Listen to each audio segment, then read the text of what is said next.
जियो physical disaster further दो part में divide होता है, जिसमें पहला जियोलॉजिकल है, दूसरा एटमॉस्फेरिक है। अब जियोलॉजिकल डिजास्टर मतलब क्या? जो जोग्राफिक एरिया से रिलेटेड हो, जो जोग्राफिक टर्म से रिलेटेड डिजास्टर हो, वो सारा जियोलॉजिकल डिजास्टर के अंडर में आएगा। मतलब जैसे कि अर्थक्वेक, अर्थक्वेक हो गया, लैंडस्लाइड हो गया, जो माउंटेनियस एरिया पे होता है, ये सारा हमारे जोग्राफिक टर्म से रिलेटेड है, तो ये सब अंडर में आ जाएगा जियोलॉजिकल डिजास्टर के। अब एटमॉस्फेरिक डिजास्टर मतलब क्या? स्टॉर्म्स जो हो गए, जिसको हम तूफान भी बोल सकते हैं, या टॉर्नेडो हो गया, जिसका एयर से रिलेटेड है, एटमॉस्फेयर से रिलेटेड है, वो सारे डिजास्टर को हम बोलते हैं एटमॉस्फेरिक डिजास्टर। और जिनका जोग्राफिक प्लेन से रिलेशन है, उनका उससे कनेक्शन है, वैसे डिजास्टर को हम बोलते हैं जियोलॉजिकल डिजास्टर। अब ये दोनों का अलग अलग इम्पैक्ट होता है, ये दोनों अलग अलग जगह पे अलग अलग तरीके से इफेक्ट करते हैं। बायोलॉजिकल डिजास्टर, बायोलॉजिकल डिजास्टर मतलब बायो इटसेल्फ मीन्स लाइफ, मतलब जितनी भी लिविंग थिंग है उन पे क्या इफेक्ट हो रहा है डिजास्टर का, वैसे डिजास्टर को हम बोलते हैं बायोलॉजिकल डिजास्टर। अब ये फर्दर दो पार्ट में डिवाइडेड है, मतलब एनिमल डिजास्टर एंड प्लांट्स। अब ये दोनों कैसे इफेक्ट कर रहे हैं, या दोनों का क्या रोल है? एनिमल्स मतलब through virus, bacteria, fungus etcetera, ये तीनों चीज़ें या ऐसे और माइक्रो ऑर्गेनिजम्स जो हमको इफ़ेक्ट करते हैं, एनिमल्स जिसमें हम ह्यूमन बींग्स भी इंक्लूड हो जाएंगे। For example all of sudden कभी बर्ड फ्लू एक बार आया था, तो ये डिज़ास्टर जो all of sudden with in short period of time पे आया और जो इफ़ेक्ट कर रहा है एनिमल को, उसको हम बोलते हैं एनिमल डिज़ास्टर। अब फॉरेस्ट या प्लांट्स डिज़ास्टर कैसे हो सकता है? कटिंग ऑफ ट्रीज,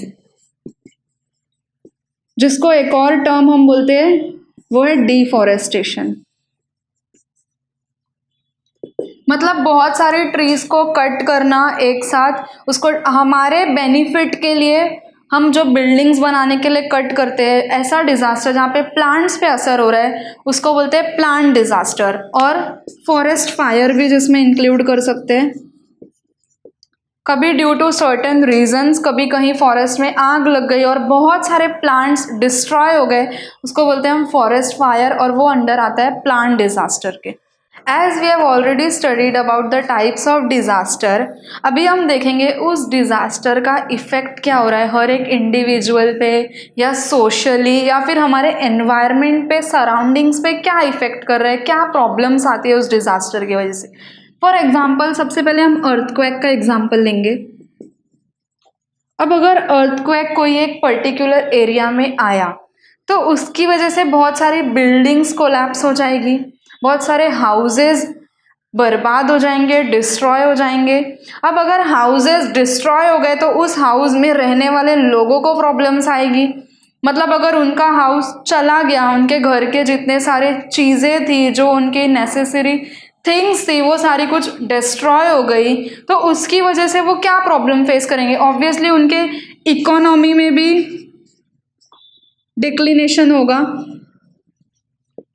क्योंकि अगर उनका घर ही चला गया तो उनको वापस से घर सेटअप करने के लिए उनका इकोनॉमी भी पूरा डिक्लाइन हो गया, तो उनको और पैसों की ज़रूरत पड़ेगी।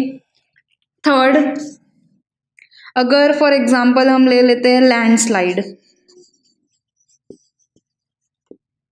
अगर लैंडस्लाइड कोई एक लोकेलिटी एरिया में हुआ, फॉर एग्जांपल कहीं माउंटेनियस रीजन पे हुआ, तो हमारे वो एरिया की जितनी ग्रीनरी है वो सारी कुछ डिस्ट्रॉय हो जाएगी, उससे प्रॉब्लम्स आ सकती है हमारे एनवायरनमेंट पे। वहाँ के जो लोग हैं, जो वहाँ पे अगर कोई स्लम एरिया में लोग रह रहे होंगे, उनमें प्रॉब्लम्स अकर हो सकती है वो सारी चीज़ डिस्ट्रॉय होने की वजह से। देयरफॉर उनके इकोनॉमी में भी प्रॉब्लम्स आ सकती है, उनका इकोनॉमी अचानक से डिक्लाइन हो जाएगा, तो सारी चीज़ वापस बिल्डअप करने के लिए, पूरा न्यू सेटअप करने के लिए उनको और पैसों की ज़रूरत पड़ेगी, और जो इतना ईजीली आ नहीं सकता है तो ये प्रॉब्लम्स भी हो सकती है, उनका ये असर भी हो सकता है।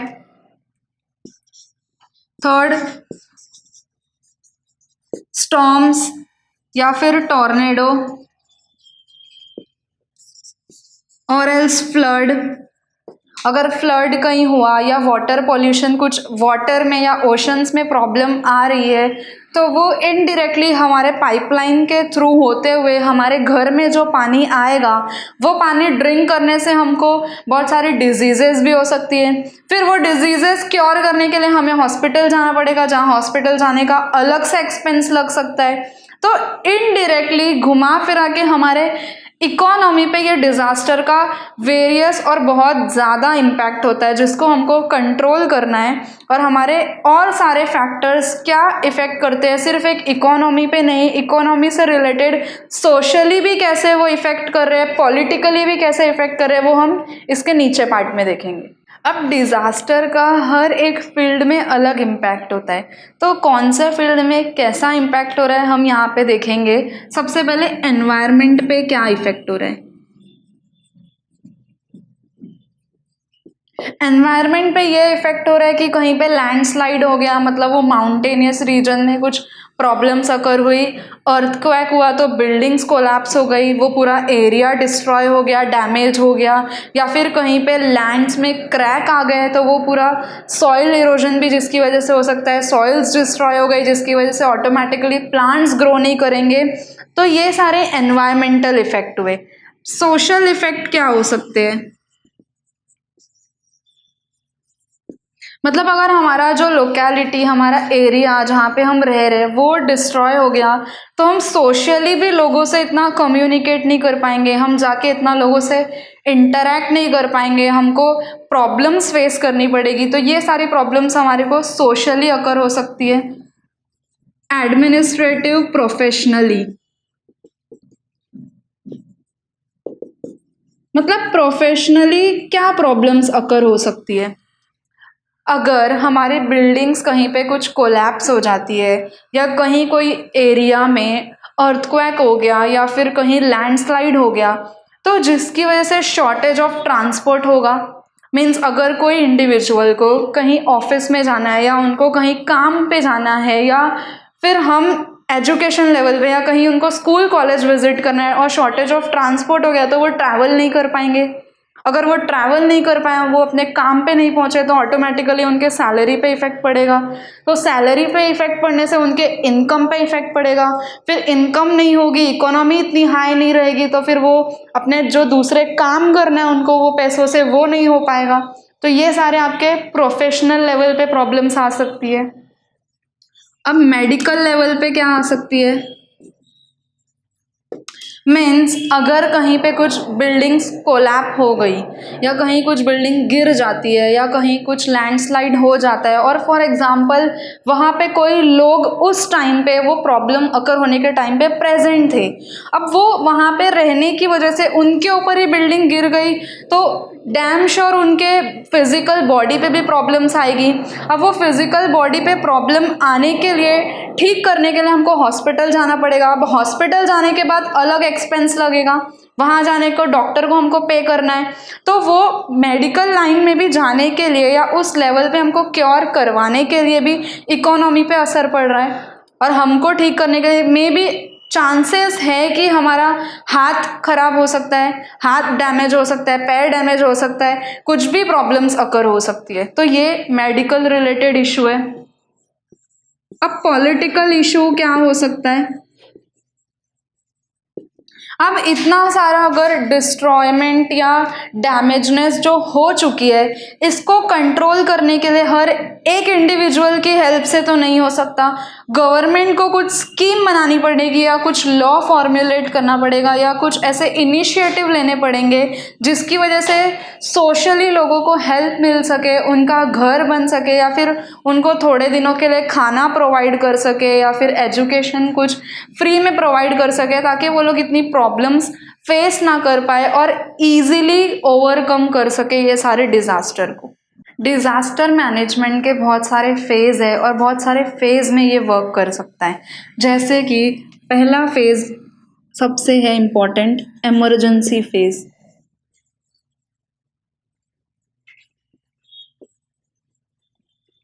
अब इस फेज में क्या होता है, अगर कहीं पे कुछ डिजास्टर अकर हुआ, कहीं पे कुछ फ्लड आ गया या सुनामी आ गई या फिर कहीं फेमाइन कंडीशन हो गई, उस कंडीशन में इमरजेंसी फेज का क्या रोल रहता है, हमें क्या करना चाहिए इस फेज में। सबसे पहले एम्बुलेंस प्रोवाइड करना चाहिए ताकि वहाँ पे जो भी लोगों पे हार्म हुआ हो या कोई लोग जो इंजर्ड हो गए हैं उनको फटाफट एम्बुलेंस के थ्रू हॉस्पिटल में ले जाया जा सके और उनका प्रॉपर ट्रीटमेंट हो सके। और अगर जो थोड़े बहुत कम इंजर्ड है, जिनको इतना मेजर लेवल पे इंजरी नहीं हुई है, उनको हम फर्स्ट एड प्रोवाइड कर सके। या फिर अगर किसी का कुछ घर या फिर कोई चीज़ वहाँ पे डिस्ट्रॉय हो रही है तो हम इजीली उसको मेक ओवर कर सके ताकि वो इमरजेंसी फेज में इंक्लूड हो जाए और वो प्रॉपरली इजीली वो प्रॉब्लम सॉल्व हो जाए। फूड प्रोवाइडिंग, ये भी इम्पोर्टेंट स्टेप है आपका। ये सारी चीज़ें आपकी आ जाती है इमरजेंसी फेज के अंडर। सेकेंड फेज है आपका ट्रेडिशनल फेज। अब ट्रेडिशनल फेज में क्या होता है और क्या चीज़ें इंक्लूड होती है वो हम देखेंगे। ट्रेडिशनल फेज में सबसे इम्पॉर्टेंट वर्ड है रिहैबिलिटेशन। मतलब जो लोग प्रॉब्लम्स में फंसे हुए हैं उनको हमको कैसे निकालना है वहाँ से और क्या मेजर चीज़ें ध्यान में रखनी है जिसकी वजह से हम उनको हेल्प कर सके। फॉर एग्ज़ाम्पल जो इमरजेंसी फेज था उसमें इंक्लूड हुआ था कि लोगों को फटाफट एम्बुलेंस के थ्रू हॉस्पिटल पहुंचाया गया और जो लोग वो फंसे हैं उस एरिया में, उस डेंजर में, वहाँ से उनको फटाक से निकाल के साइड में करे। ये सारी चीज़ें आपकी इमरजेंसी फेज में आ रही थी। अब जो चीज़ें आपकी फॉर एग्जांपल कहीं पे जो बिल्डिंग कोलैप्स हो गई है तो गिरने के बाद जितने भी डेब्रिस, मतलब जो भी चीज़ें गिरी हुई है, जो भी चीज़ें काम की नहीं है, वो वहाँ पे जो पड़ी हुई है, अब वो ट्रेडिशनल फेज में आ जाता है उसका रोल। मतलब सारे लोगों को बुला के हम वो चीज़ें साइड में करवा सकें ताकि हम एरिया प्रोवाइड कर सके क्लीन एंड नीट, वापस लोगों के रहने के लिए हम जगह बना सके और जितने भी लोग वहाँ पे हम उनको इजीली रेस्क्यू कर सके ट्रेडिशनल मेथड से।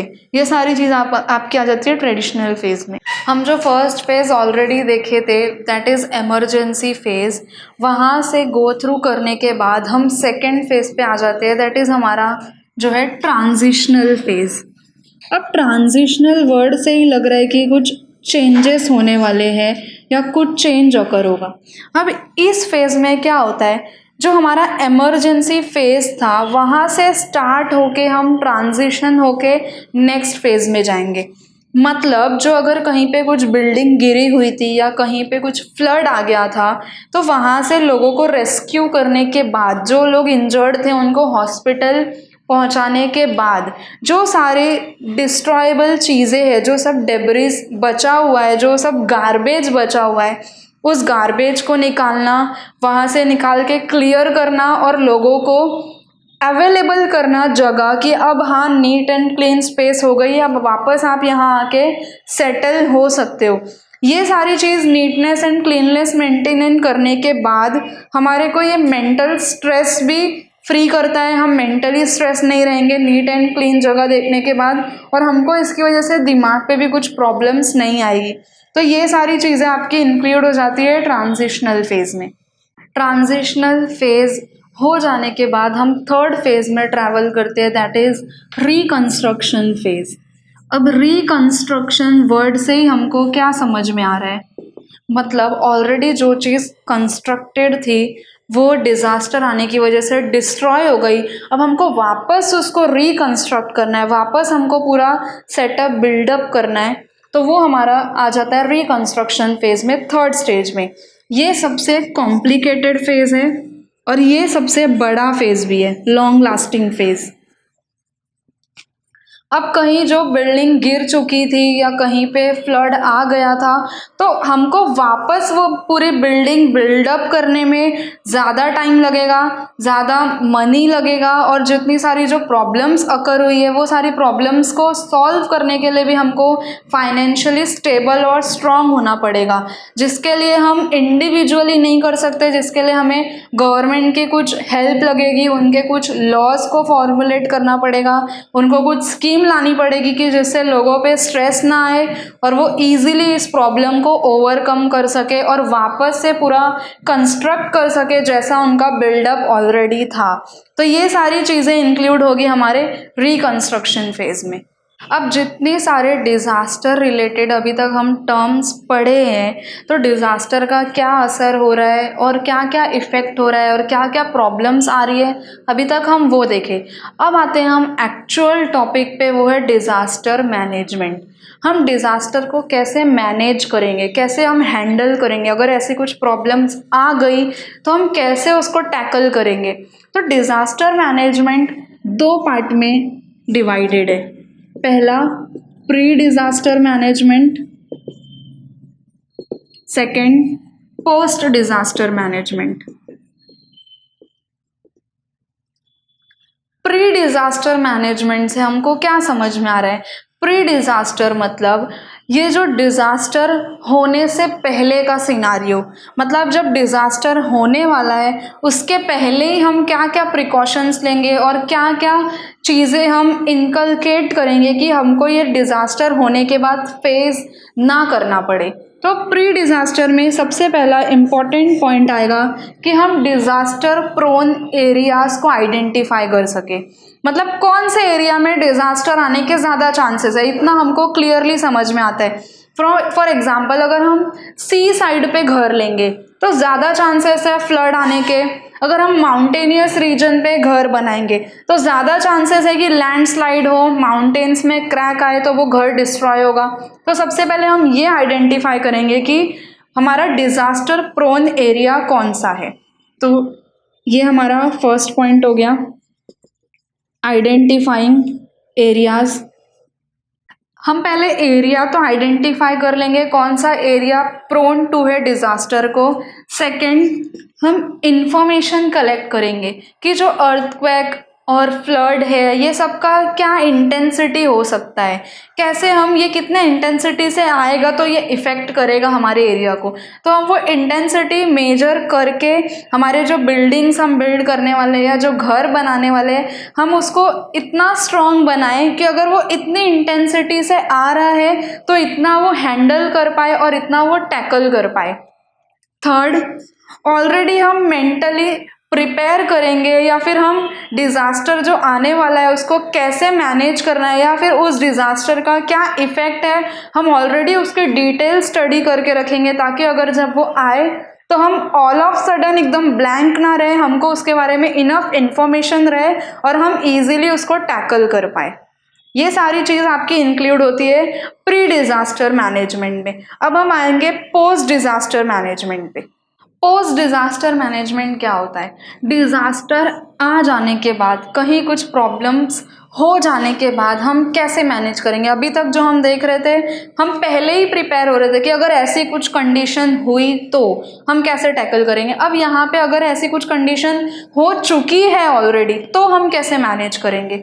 सबसे पहले हम वहाँ से लोगों को रेस्क्यू करने की हेल्प करेंगे कि जो लोग वहाँ पे फंसे हुए हैं, जो लोग इंजर्ड हो चुके हैं, उनको हम वहाँ से निकालना है और अगर वो ज़्यादा इंजर्ड है तो हॉस्पिटल तक हमें उनको पहुँचाना है। सेकंड, अगर जो ज़्यादा इंजर्ड नहीं है बट वो उस एरिया में फंस गए हैं या किसी ना किसी कंडीशन की वजह से वहाँ पे वो चले गए थे कुछ काम से और वो वापस नहीं आ पाए, तो ये हमारी नेसेसरी ड्यूटी है कि हम उनको वहाँ से ईजिली निकाल के बाहर लाएं। थर्ड, जो लोग ऑलरेडी बाहर निकल चुके, जो सेफ है, वो भी इन्वॉल्वमेंट दिखाना चाहिए। ऐसे नहीं होना चाहिए कि जो ऑलरेडी सेफ है वो अपना साइड में जाके हट जाए।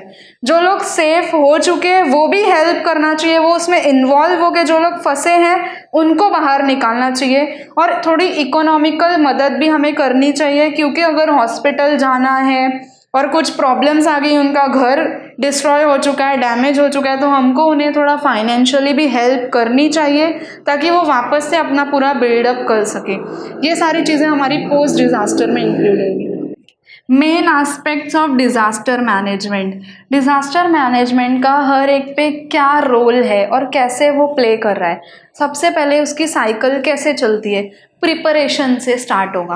प्रिपरेशन मतलब जैसे कि मैंने ऑलरेडी आपको प्री डिज़ास्टर मैनेजमेंट में बताया कि हम लोग पहले से ही तैयारी करके रखेंगे कि डिज़ास्टर प्रोन एरियाज़ कौन सा है, वहाँ पे हम हमारा घर नहीं लेंगे। तो ये सारी चीज़ें हमारी प्रिपरेशन में इंक्लूड हो जाएगी क्योंकि हम ऑलरेडी प्रिपेयर्ड है कि हमको किस चीज़ में कहाँ पे अपना इन्वॉल्वमेंट दिखाना है। नेक्स्ट आपका आ जाता है रिडेम्पशन। रिडेम्पशन मतलब रिडीम करना, मतलब अगर समझो डिज़ास्टर हो ही गया कुछ ना कुछ रीज़न से, कहीं कुछ अर्थक्वेक आ भी गया, तो हम कैसे रिडीम करेंगे अपने आप को, कैसे बचाएंगे वहाँ से, कैसे अपने आप को रेस्क्यू करेंगे, कैसे सेव करेंगे, कैसे हम सेफली उस सिचुएशन को टैकल करके बाहर आएंगे। प्रिपेयर्डनेस। अब प्रिपेयर्डनेस क्या होता है, अगर हमारा डिज़ास्टर हो गया, हम वहाँ से बच के निकल भी गए, तो हम आगे के लिए क्या तैयारी करेंगे कि ऐसी प्रॉब्लम फिर से हम फेस ना करें। ये सारी चीज़ आपकी आ जाएगी प्रिपेयर्डनेस में। अब इम्पैक्ट ऑफ डिसऑर्डर। अब जो डिसऑर्डर हुआ है उसका क्या इम्पैक्ट हो रहा है हमारे बॉडी पे, क्या रोल है, मतलब अगर कोई इंजर्ड हो गया तो क्या इम्पैक्ट हुआ, हमको हॉस्पिटल जाना पड़ेगा, हॉस्पिटल जाने के बाद वहाँ से हमको हमारा इलाज कराना पड़ेगा, तो हमारे इकोनॉमी पे इफ़ेक्ट होगा, वो इम्पैक्ट आएगा क्योंकि ऑटोमेटिकली हमें पेमेंट करनी पड़ेगी, तो हमारा इकोनॉमिकल लॉस होगा। तो ये सारा चीज़ हमारे इम्पैक्ट में आ गया। अब रिस्पॉन्स।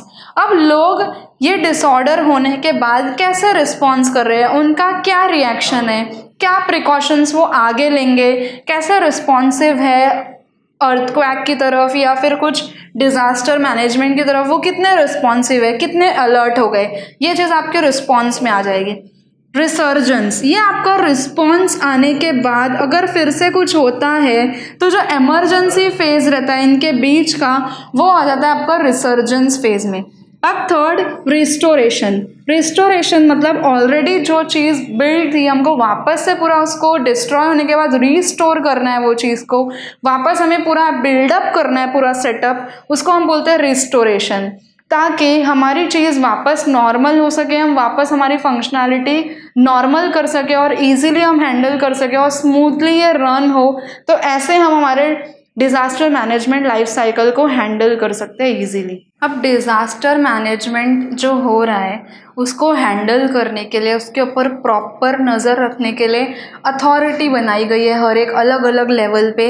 तो वो अथॉरिटी उतने डिपार्टमेंट या उतने एरिया का प्रॉपर चेक रखती है कि सही से मैनेज हो रहा है या काम हो रहा है नहीं। अब हम देखते हैं हर एक लेवल पे कैसे कौन सा पर्सन का इम्पोर्टेंट रोल है अथॉरिटी में।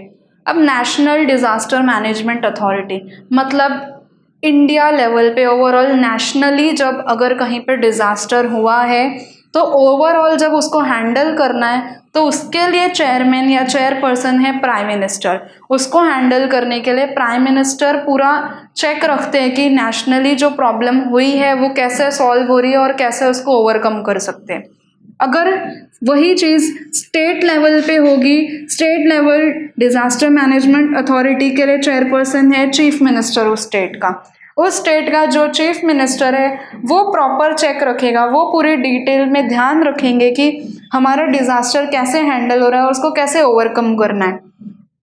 अब अगर डिस्ट्रिक्ट लेवल पे हो रहा है, उससे थोड़ा छोटे लेवल पे हो रहा है, तो उस डिस्ट्रिक्ट का जो कलेक्टर है वो उसकी रिस्पॉन्सिबिलिटी है कि वो प्रॉपरली उस डिस्ट्रिक्ट में काम हो रहा है या जो प्रॉब्लम अकर हुई थी वो कैसे सॉल्व होगी, उसके लिए क्या सोल्यूशन बना सकते हैं, क्या स्ट्रैटेजी फॉर्म्यूलेट करके लोगों को हम रेस्क्यू कर सकते हैं उस डिज़ास्टर से, वो सारी रिस्पॉन्सिबिलिटी उस डिस्ट्रिक्ट के कलेक्टर की होगी। नाउ फोर्थ, तालुका लेवल पे। तो अगर तालुका लेवल पे हुआ तो वहाँ के उस एरिया के तहसीलदार की रिस्पॉन्सिबिलिटी होगी कि उस तालुका में जो प्रॉब्लम्स आई है उसको सॉल्व करना। अब नेक्स्ट विलेज लेवल, एकदम कहीं कोई छोटा सा विलेज है तो उस एरिया की प्रॉब्लम को कौन सॉल्व करेगा? तो उस एरिया के सरपंच की रिस्पॉन्सिबिलिटी है कि वो उस विलेज पीपल पे जो प्रॉब्लम अकर हुई है उनकी प्रॉब्लम को वो सुने और प्रॉपरली उस डिज़ास्टर को मैनेज करने के लिए पूरी फैसिलिटीज़ प्रोवाइड करे जिससे वो अच्छे से अपनी प्रॉब्लम सॉल्व कर सके।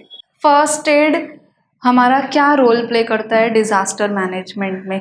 फर्स्ट एड के बारे में हम ऑलरेडी अवेयर है कि ये प्रीवियस स्टैंडर्ड्स में हम ऑलरेडी पढ़ चुके हैं कि फ़र्स्ट एड क्या होता है। जैसे कि अगर कभी किसी को कुछ अचानक से चोट लग जाती है तो इमरजेंसी में उनको कुछ बैंडेज प्रोवाइड करना, कुछ स्प्रे लगाना या कुछ क्रोसिन ऐसे कुछ गोली देना, इसको बोलते हैं हम फर्स्ट एड। तो इसका डिज़ास्टर मैनेजमेंट में क्या रोल है? अगर कभी कोई एरिया में छोटे लेवल पर डिज़ास्टर हो गया तो हमें ऑलरेडी हमारे पास हमेशा फर्स्ट एड बॉक्स कैरी करना चाहिए ताकि हम लोगों की ईजिली हेल्प कर सके। ये हो गया डिज़ास्टर मैनेजमेंट रिलेटेड। अब इमरजेंसी एक्शन क्या होता है? ये तो डिज़ास्टर मैनेजमेंट जो नेचुरली अकर हुआ, बट कभी कभी ऐसा सिनारियो हो जाता है कि हमारी अनअवेयरनेस की वजह से हम डिज़ास्टर में फंस जाते हैं। फॉर एग्जाम्पल, अगर कहीं पे लिखा है नो यू टर्न, स्टिल हम ट्राई करते हैं वहाँ से यू टर्न लेने के लिए, तो देयर आर चांसेस कि हम एक्सीडेंट से मीट कर सके। या फिर कहीं कहीं लिखा रहता है नो स्मोकिंग एरिया, फिर भी लोग स्मोक करके प्रॉब्लम्स क्रिएट कर सकते हैं। या फिर कभी कभी डेंजर का साइन बना होता है, कहीं ट्रांसफॉर्मर है, वायर रिलेटेड चीज़ें, फिर भी अगर हम वहाँ जाएंगे तो चांसेस है कि हम उसमें फंस सकते हैं। तो ये सारी जो नेसेसरी चीज़ें हैं इमरजेंसी एक्शन में आती है और हमको इस चीज़ों से बचना है और अपने आप को प्रॉपरली कैरी करना है कि हम डिज़ास्टर में जाके ना फंसे। फर्स्ट एड का क्या ऑब्जेक्टिव है, इसका क्या रोल है, क्यों ये इम्पोर्टेंट है डिज़ास्टर मैनेजमेंट में? तो अगर हम फर्स्ट एड यूज़ करेंगे तो अगर कोई पर्सन को ज़्यादा पेन हो रहा है तो अगर हम कुछ स्प्रे रखें या कुछ किसी को क्रैम्प आ गया तो हम वो लगा के उनका पेन रिलीव कर सकते हैं या पेन हम कम कर सकते हैं। सेकेंड, बेटरमेंट ऑफ कंडीशन, मतलब ऑलरेडी वो किसी कंडीशन में है तो हम उस कंडीशन से उनको बेटरमेंट करने के लिए या उस कंडीशन से हमको उनको सुधारने के लिए फर्स्ट एड हम यूज़ कर सकते हैं। अब थर्ड, प्रिवेंशन, मतलब ऑलरेडी जो प्रॉब्लम हो गई है उससे हम उनको कैसे प्रिवेंट कर सकते हैं। अगर उनको कहीं कुछ ज़्यादा हो गया है तो हम ये फर्स्ट एड यूज़ करके उनको हम प्रिवेंट कर सकते हैं और चीज़ों को कंट्रोल में ला सकते हैं।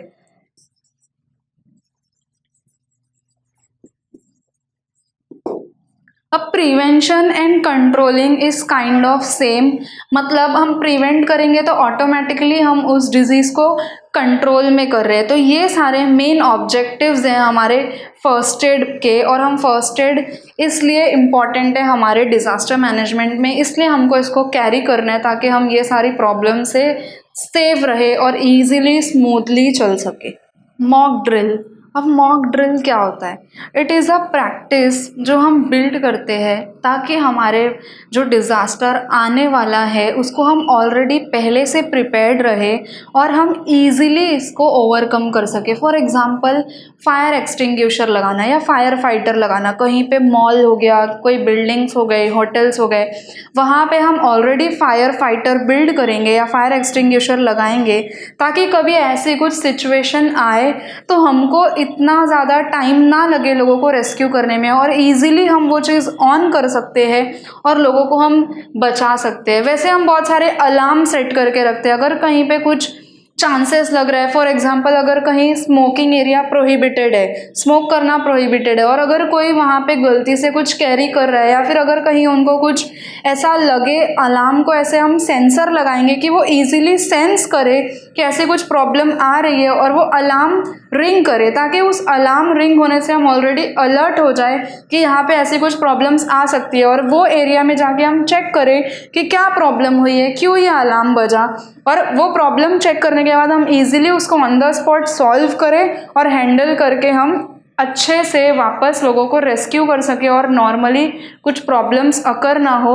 इसके लिए हम ये मॉक ड्रिल बनाते हैं ताकि हम स्मूथली ईज़िली लोगों को कैरी कर सके, और जहाँ पे ज़्यादा लोगों का एरिया है वहाँ पे ईज़िली लोग आराम से जाके विज़िट कर पाए और बिना कुछ प्रॉब्लम फेस किए।